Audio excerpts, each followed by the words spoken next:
What if every thought and feeling of lack is an accusation against God's goodness?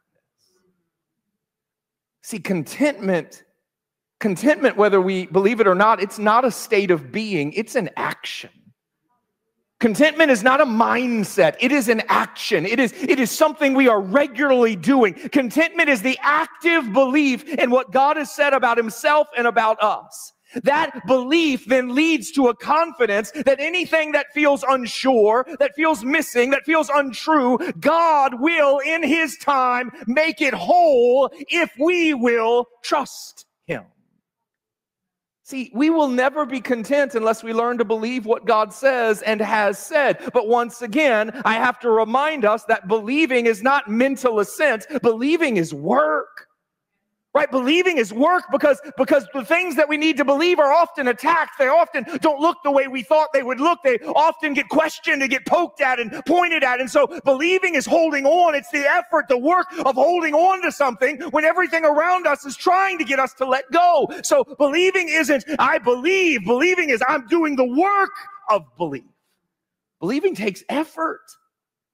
Remember in John 6:29, Jesus told those who had been at the feeding of the 5,000, so those who had experienced one of the most famous miracles in the history of the world, he said, this is the work of God, meaning this is the work that God desires for you to do, that you believe in him whom he has sent.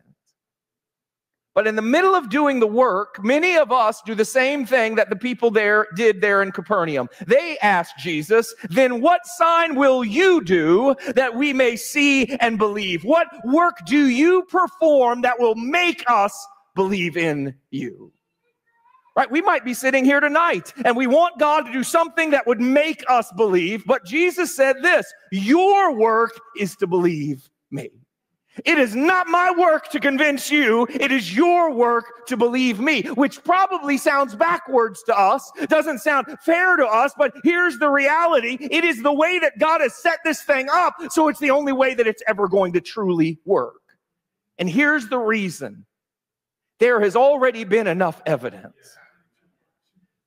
We have to do the work to believe the evidence that we've already seen. And we have to do the work to trust that the evidence is found in belief. It's not found for belief. What I mean is this, God will not prove himself to you because he's already proved himself. And if he gives you and me what we ask for belief, you know what we'll do? We'll move the line again. Because how many of us have done it? If this happens, I'll believe. And then it happens and we say, well, maybe that was just a coincidence. Maybe it just worked out that way. So maybe if this happens, I'll believe. And the reality is, evidence is found in belief, not for belief. If we start believing, we'll find all the evidence that we've ever hoped for.